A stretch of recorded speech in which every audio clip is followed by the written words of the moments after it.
Ever wonder how gay subtext slipped past 1940s censors? The Hays Code forbade intimacy between men or women, yet clever filmmakers smuggled in queer stories hiding in plain sight. Want to see which classics almost didn't make it to screen?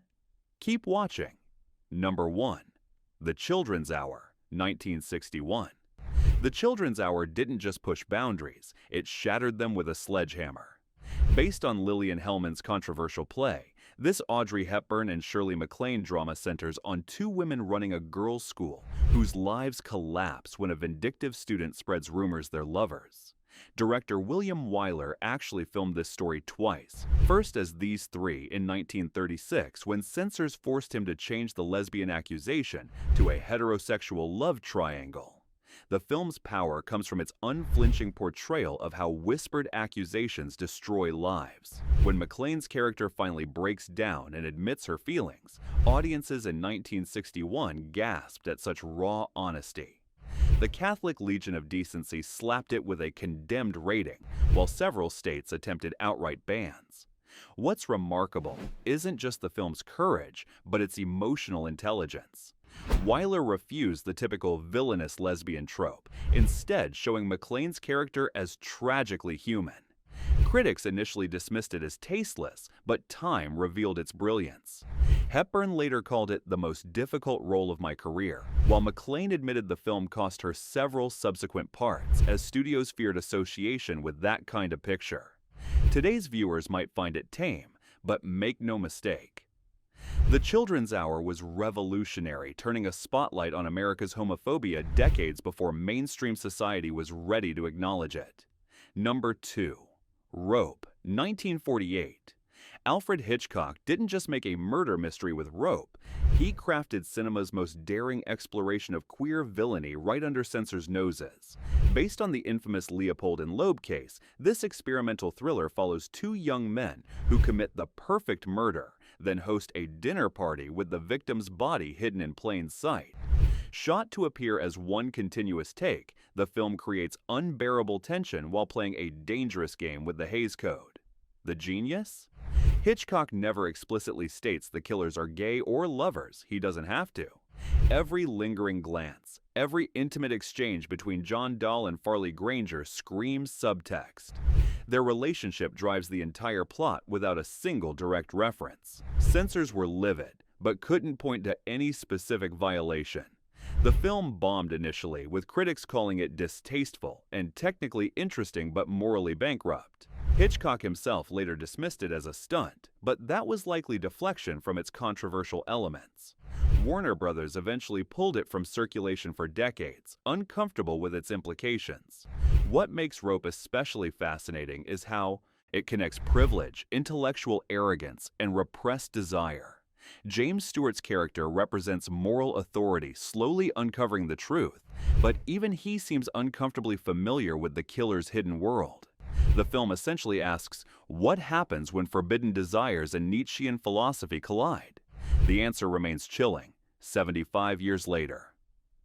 Number 3. Suddenly Last Summer, 1959. Suddenly Last Summer wasn't just controversial, it was cinematic dynamite wrapped in Tennessee Williams's poetry. This psychological horror story follows a wealthy widow, Katharine Hepburn, determined to lobotomize her niece, Elizabeth Taylor, to hide the truth about her deceased son Sebastian's homosexuality and horrifying death. Director Joseph L. Mankiewicz created a gothic nightmare that somehow escaped the censor's scissors, despite being the most explicitly gay-themed major studio film of its era. The film's centerpiece is Taylor's shattering monologue describing how Sebastian used her to attract young men for his pleasure before being cannibalized by them. A sequence so shocking that Montgomery Clift, himself closeted, reportedly drank heavily to film his reaction shots. The Production Code Administration demanded 27 script changes but remarkably approved the final cut, perhaps too confused by its poetic metaphors to recognize the blatant queer themes. Critics were divided between calling it depraved genius and tasteless exploitation. The Catholic Legion of Decency condemned it, several countries banned it outright, and theater owners reported audience members fainting during screenings. Yet the Academy nominated both Hepburn and Taylor for Best Actress. What's most remarkable is how the film uses horror tropes to explore the destruction caused by repression and denial. The true monster isn't Sebastian's sexuality, but society's demand it remain hidden. Even today, Taylor's final scream as she remembers the truth remains one of cinema's most disturbing moments, a perfect metaphor for the trauma of forced silence. Number 4. Tea and Sympathy, 1956. Tea and Sympathy didn't just challenge gender norms, it took a sledgehammer to them. This adaptation of Robert Anderson's Broadway hit stars John Kerr as Tom, a sensitive boarding school boy mercilessly bullied for being sister boy and not masculine enough. Deborah Kerr plays the housemaster's wife, who recognizes his pain and eventually offers comfort in the most controversial way possible. The film examines gender expectations with remarkable nuance for 1956, asking questions about masculinity that still resonate today. Director Vincente Minnelli, himself the subject of gay rumors throughout his career, crafted a visual language of repression and desire. The boarding school becomes a pressure cooker of toxic masculinity, with Tom's roommate Al explicitly tormenting him with accusations of being gay. The censors demanded significant changes from the play, including the famous ending line being altered from "years from now when you talk about this and you will be kind" to a moralistic voiceover condemning the relationship. The film was banned in several southern states, and many theaters refused to show it despite its star power. Critics called it brave but ultimately compromised, while audiences were deeply divided. What's remarkable is that while the studio forced a happy ending showing Tom married with a son, the film's sympathetic portrayal of gender nonconformity remained intact. Leslie Ann Warren later revealed that the film was spoken about in whispers in Hollywood circles for decades, considered too dangerous to directly reference but too significant to ignore. Its exploration of what makes a real man remains its most enduring and challenging legacy. Number 5. Victim, 1961. Victim didn't just feature gay characters, it helped change the law. This British noir thriller starring Dirk Bogarde follows a married barrister who risks his career to expose a blackmail ring targeting gay men at a time when homosexuality was still illegal in the UK. It was the first English-language film to use the word homosexual, a breakthrough so shocking that US censors initially refused it a release certificate, and Britain's own board of film censors demanded 11 separate cuts. Bogarde, a closeted gay man himself, later called it the wisest decision of my career, despite warnings it would destroy his matinee idol status. The film shows ordinary men driven to desperation by unjust laws, with some committing suicide rather than facing exposure. Its power comes from portraying gay men not as deviants, but as victims of legalized persecution. Critics were stunned by its frankness. The Daily Express called it a film that no adult should miss, while American reviewers labeled it propaganda in favor of perversion. Multiple theater chains refused to screen it, and several U.S. states banned it outright. Most remarkably, the film is credited with helping build public support for Britain's 1967 Sexual Offences Act, which partially decriminalized homosexuality. What makes Victim truly groundbreaking isn't just its subject matter, but its unapologetic moral stance. In one pivotal scene, Bogarde's character declares, "I am homosexual," with a dignity that challenged decades of stereotypes. His quiet courage transformed both cinema and society, proving films could be agents of real-world change. Number 6. Rebel Without a Cause, 1955. Rebel Without a Cause didn't just launch James Dean into immortality, it smuggled one of cinema's first gay teen characters past the censors. This landmark film about troubled youth originally contained a scene where Sal Mineo's character Plato was explicitly written to share a romantic moment with Dean's Jim Stark. Director Nicholas Ray, who later admitted to his own bisexuality, fought to keep this subplot, but ultimately lost to the production code enforcers. Even with the cuts, Mineo's Plato remains unmistakably coded as gay. His locker shrine to Dean, his abandoned by mother backstory, and his desperate need for male affection all signaled what 1950s audiences understood without explicit dialogue. The film's power comes from showing teenage alienation across the spectrum, with Plato's outsider status the most painful and ultimately tragic. The film faced serious opposition before release. The censors demanded 13 separate changes, while several states' review boards attempted to block it entirely, claiming it would incite juvenile delinquency and sexual perversion. What nobody expected was how teen audiences immediately embraced its authenticity, making it a cultural phenomenon despite adult disapproval. What's most remarkable is how the film created a new visual language for queer longing. When Plato stares at Jim with undisguised adoration, or when the three leads create their makeshift family in the abandoned mansion, the subtext becomes impossible to miss. Mineo himself, one of Hollywood's first openly gay actors, later called Plato the first gay teenager in film, a milestone character who gave visibility to countless invisible young people. Number 7. Advise and Consent, 1962. Advise and Consent didn't just tackle politics, it detonated a queer bombshell in the halls of power. Otto Preminger's adaptation of Alan Drury's Pulitzer-winning novel follows the Senate confirmation of a controversial Secretary of State nominee, but its most shocking subplot involves a married senator blackmailed over a past gay relationship. The film features the first-ever depiction of a gay bar in a major American film, a neon-lit underworld in New York where closeted men meet in shadows. Don Murray plays Senator Brigham Anderson with heartbreaking restraint as a man destroyed by the exposure of his past. The scene where he wanders through the gay bar, recognized by patrons who call him by his old nickname, was so controversial that several theater chains demanded it be removed. Preminger refused, creating a standoff that made national headlines. Critics were astonished by its frankness. The New York Times called it shocking but necessary, while more conservative publications condemned it as moral rot in the nation's capital. Multiple southern states banned it outright, and the film was heavily censored for television broadcast for decades. What's most remarkable is the film's tragic ending. Anderson dies by suicide rather than face exposure, a devastating indictment of a society that demanded such secrecy. The real-life Washington establishment was furious about the film, with several senators publicly condemning it.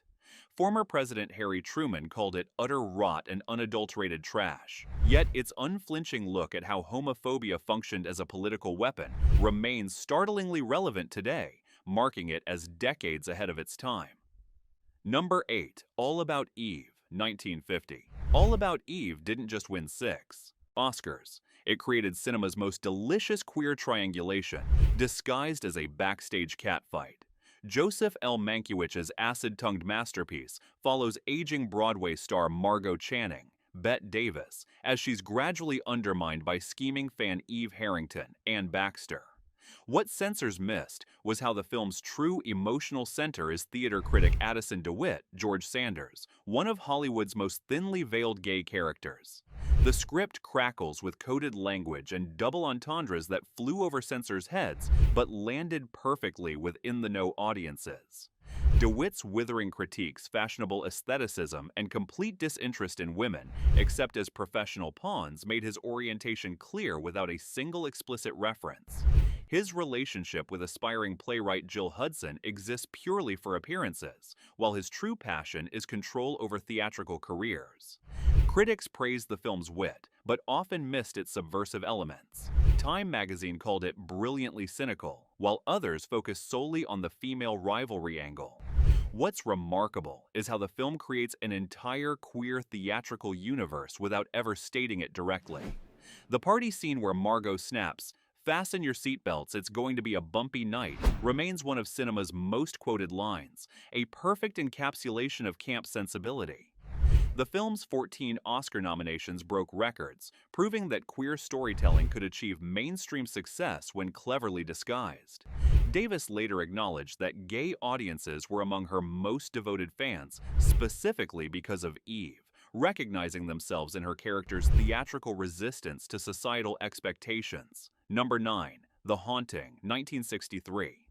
The Haunting didn't just redefine ghost stories, it introduced one of cinema's first sympathetic lesbian characters cloaked in supernatural terror. Robert Wise's adaptation of Shirley Jackson's novel follows a group investigating a supposedly haunted mansion, including Claire Bloom's Theodora, whose psychic sensitivity is matched only by her not-so-subtle interest in nervous Eleanor, Julie Harris. Their relationship forms the emotional core of a film ostensibly about ghosts but actually exploring repressed desires. The film's genius lies in using horror as cover for queerness. When Theo appears in Eleanor's room during a terrifying night, the fear and attraction between them becomes indistinguishable. Bloom plays Theo with sophisticated worldliness, wearing stylish pantsuits and making comments about her roommate back home that 1963 audiences clearly understood. Censors were so focused on the supernatural elements they missed the romantic subplot happening in plain sight. Critics praised the film's psychological depth without directly addressing its queer elements. The New Yorker called it intelligently frightening, while Variety noted Bloom's knowing portrayal without elaborating further. Several Southern theater chains refused to show it, citing unwholesome themes unsuitable for younger viewers. What makes The Haunting truly revolutionary is how Theo's sexuality isn't villainized. Unlike most queer-coded characters of the era who were predatory or tragic, Theo is stable, kind, and ultimately heroic. Her character offered a rare positive representation, albeit one hidden behind gothic shadows and creaking doors. The film's ambiguous ending, with Eleanor possibly joining the house's spirits while Theo returns to her off-screen partner, creates a strange queer melancholy that resonates decades later. Number 10. Compulsion, 1959. Compulsion didn't just dramatize a famous murder case, it exposed the homoerotic undercurrents of America's crime of the century. Based on the Leopold and Loeb murder, Richard Fleischer's psychological thriller stars Bradford Dillman and Dean Stockwell as brilliant, wealthy college students whose intense relationship drives them to commit the perfect crime to prove their intellectual superiority. Orson Welles appears as their defense attorney, delivering a thunderous speech against capital punishment.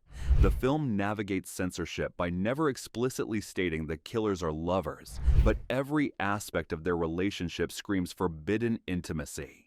Their obsession with each other, their strange power dynamics, and their isolation from normal social connections all point to what 1950s audiences would recognize as coded homosexuality. Stockwell's character keeps a bird collection, a classic cinematic shorthand for queerness, while Dillman's dominates him through intellectual manipulation and veiled romantic jealousy. Critics praised the performances but danced around the central relationship. The New York Times called it uncomfortably compelling, while others focused solely on the legal drama aspects. Several states demanded cuts before allowing screenings, particularly objecting to a scene where Stockwell breaks down emotionally when Dillman betrays him.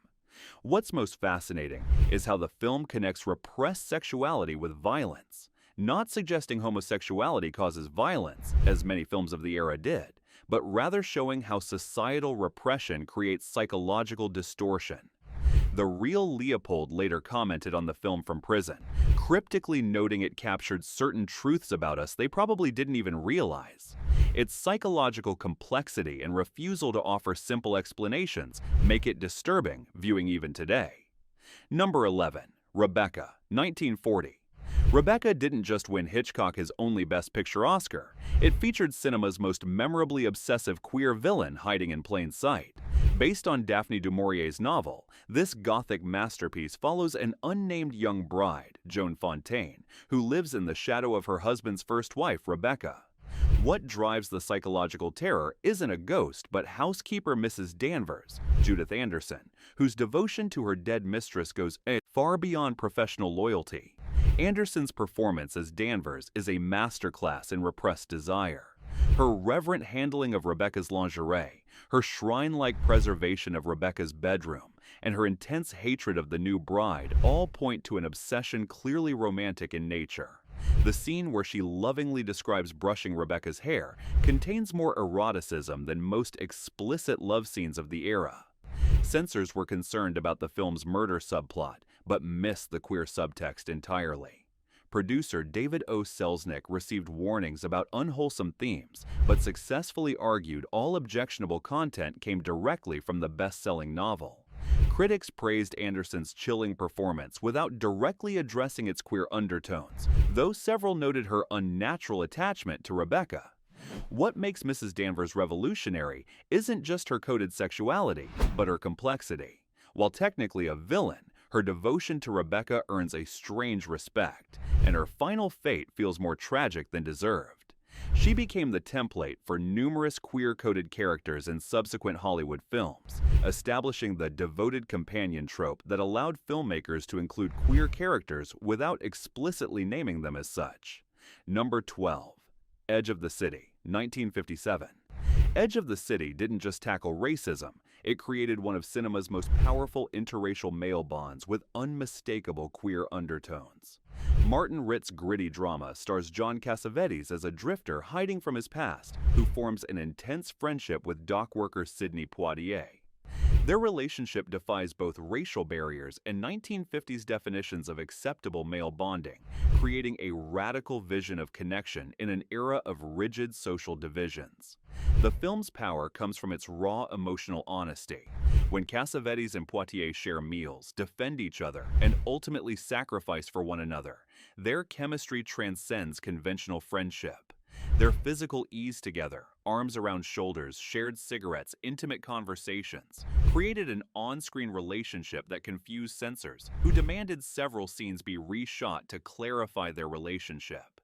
Critics recognized something special, but struggled with language to describe it. Time magazine praised its unusual male friendship, while others focused exclusively on its racial aspects. The film was banned throughout much of the South, ostensibly for its integrated cast, but also because of the characters' intimacy. Ruby Dee delivers a standout supporting performance that grounds the film in emotional reality.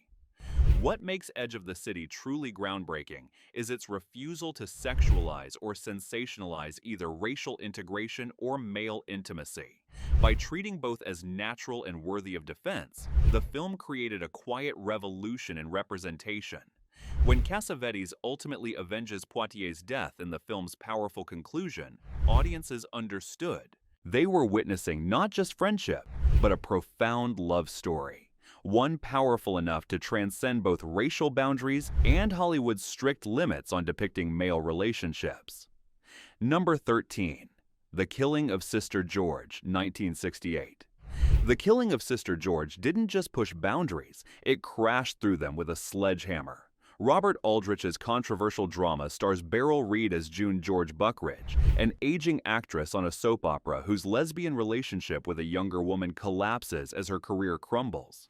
The film featured the first explicit lesbian love scene in mainstream cinema, a sequence so shocking that the original X rating severely limited its distribution.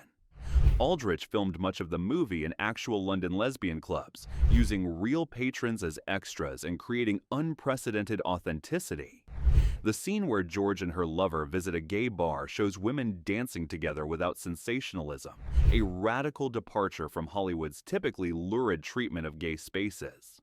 Coral Brown's predatory television executive who seduces George's young lover became one of cinema's most complex queer antagonists. Critics were divided between calling it groundbreaking and exploitative.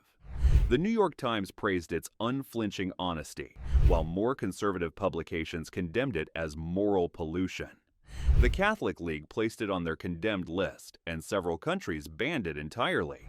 The film faced censorship battles for decades, with various scenes cut for television and home video releases. What makes Sister George revolutionary isn't just its explicitness, but its complexity.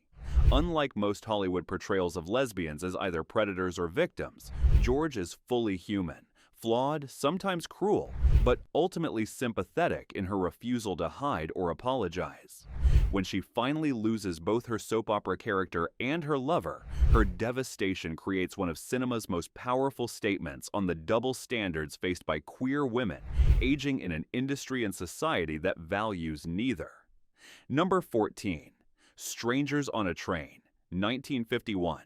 Strangers on a Train didn't just redefine the psychological thriller, it created cinema's most disturbing queer villain right under the censors' noses. Hitchcock's adaptation of Patricia Highsmith's novel follows tennis star Guy Haines, Farley Granger, whose chance meeting with Bruno Anthony, Robert Walker, leads to a proposed exchange of murders.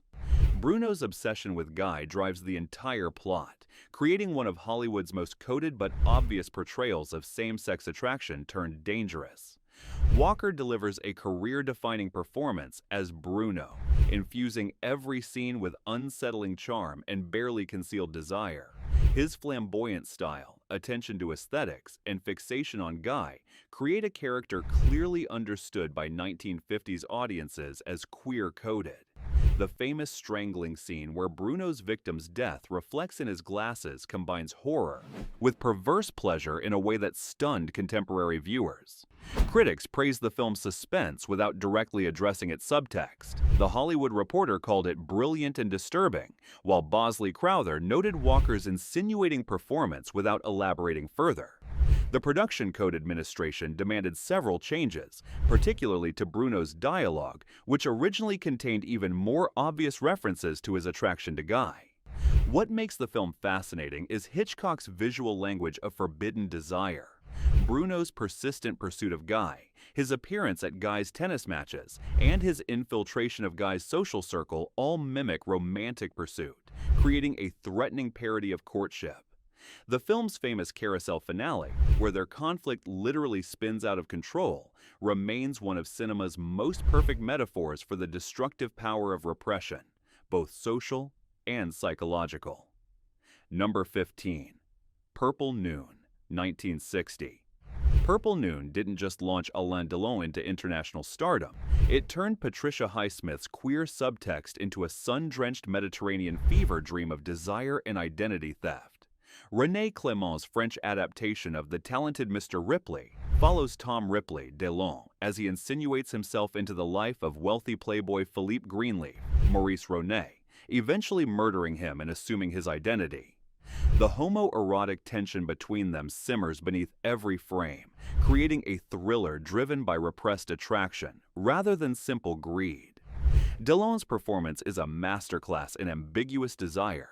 His Ripley doesn't just want Greenleaf's money and status, he wants to become him, to inhabit his skin, to possess his girlfriend while simultaneously replacing him.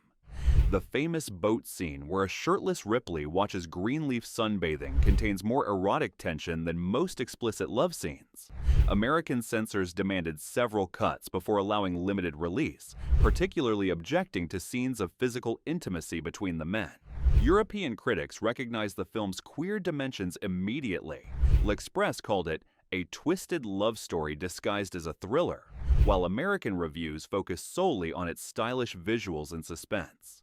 Several U.S. religious groups condemned it as morally objectionable, limiting its initial American distribution. What makes Purple Noon revolutionary is its refusal to moralize.